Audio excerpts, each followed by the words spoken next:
Hey,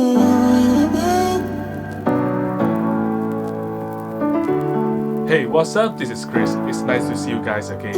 All photographers probably ask the question whether zoom lenses or prime lenses is better at some point. And that's why I made this video to answer this very specific question. In the meantime, if you are interested in photography stuff or vlogs, just hit the subscribe button. It will be great to have more awesome people like you in this community. I'm a wedding photographer and a prime lens person, and I'll explain in this video the pros and cons of prime lenses and zoom lenses. I'll try to be as objective as possible even though I'm a prime lens person. And I'll let you know why I love prime lenses so much. Many of my fellow wedding photographers, they use zoom lenses. They really enjoy the convenience because they can zoom and shoot the subjects that are further away from them without moving around too much. And they can switch lenses less often. We all hate switching lenses, right? We are afraid of the dust getting into the camera bodies and the lenses. And with zoom lenses, we don't have to switch lenses that often. Besides, zoom lenses usually come with image stabilization. Even there is no IBIS on your camera, you can still get text-sharp images easily. It also comes in handy when shooting video because the image stabilization can get rid of the micro jitter that you get while shooting videos handheld. And you can also bring less lenses with you when you are using zoom lenses. Some of the wedding photographers that I know, they only bring one lens with them while shooting weddings. They use a zoom like 24 to 105mm and it covers all their need. But what about prime lenses? I really like the prime lenses. I shoot all the weddings, travel, and portraits with prime lenses. They have wide aperture like 1.8, 1.4 or even 1.2. The prime lenses give me really nice blurry background. It's especially useful when shooting weddings because you can separate the bride and groom from the crowds very easily. And viewers can focus on the subjects better. You can convey your story more effectively. When you get into the crowds and shoot with a prime lens, you can put the viewers in the first-person perspective. At least that's my approach when it comes to wedding photography. And let's take a look at these pictures. You can see prime lenses can make your pictures look more immersive. It's just like you are one of the guests in the wedding parties. I want my clients to be able to time travel back to their weddings with these photos.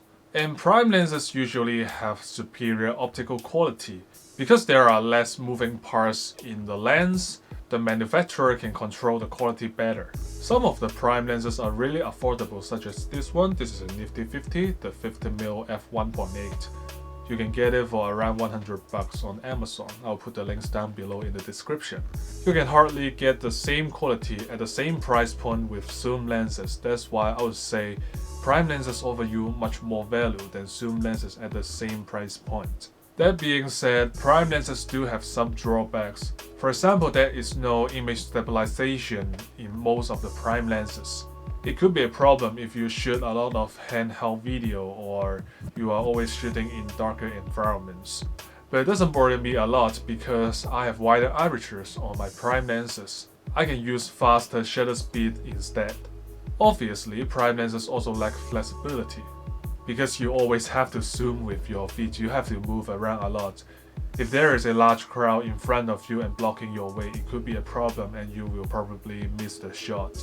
That's why I would say it could be inconvenient sometimes. I bring two cameras with me every time when I'm shooting weddings.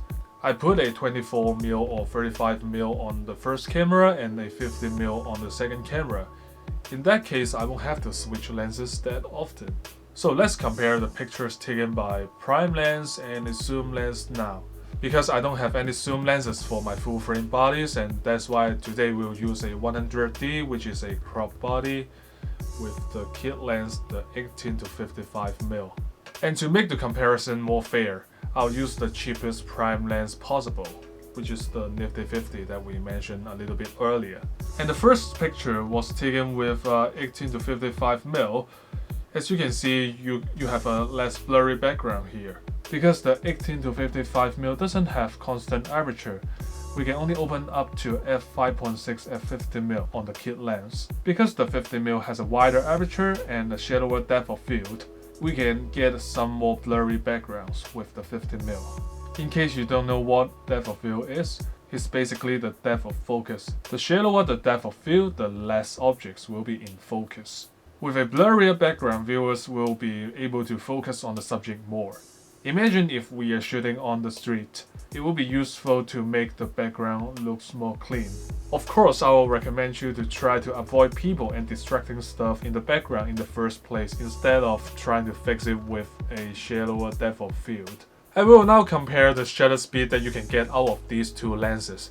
I used to have a 24 to 70mm f4 zoom lens. After using the prime lenses for a while, I switched back to this zoom lens for a wedding.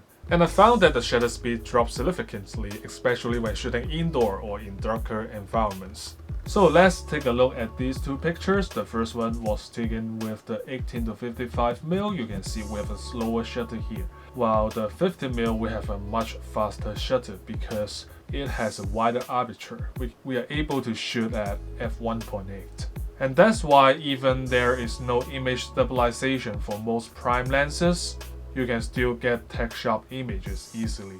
But if you are a beginner, I recommend you to stick to one prime lens because it allows you to think more proactively on the composition and you'll improve your vision in photography much faster. So hope you enjoyed this video. Hit the like button and subscribe if you haven't yet. Don't forget to follow me on Twitter and Instagram. I'll put the links down below in the description. So thanks for watching. I'll see you guys next time.